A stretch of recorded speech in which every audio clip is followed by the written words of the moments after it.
Hello everyone, it's Mr. Wolfe here, and in this video I'm going to be modeling that second scenario. So what's actually happening inside your lungs to explain what we saw in our respiration lab from first semester. So first, the molecule that we care about in this scenario is carbon dioxide, all right? And if I were to just set the stage here, remember these are the inside of my lungs. These are the alveoli, those tiny air sacs. Lining right here are going to be our lung cells, all right? Ooh, whoa, all right. And lastly, this blood vessel right here, microscopic blood vessel, is going to be a capillary surrounding my alveoli. All right, so even though I think in the packet it is the exercise that's the first one that's shown, I actually want to model the no exercise first. So keep that in mind. This is going to be the no exercise condition. And so when you're just breathing normally, right, when you breathe in, there is such a small amount of carbon dioxide in the atmosphere, all right?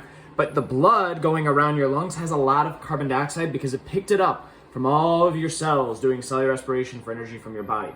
So what happens is if we have a high concentration in the capillary and a low concentration in my alveoli, all right, what we get is diffusion, and CO2 is going to diffuse from a high concentration to a low concentration, all right, until about equilibrium is met. So you're still going to have a little bit of CO2 in your bloodstream, and that's okay, but at least there's not too much. And then when you breathe out, all of this carbon dioxide ends up leaving, and then you end up breathing it out. Okay, so now what I want to do is let's look at the situation where you are exercising. All right, it's really going to be similar. So I'm almost going to reset it to where we had it before in terms of our concentrations.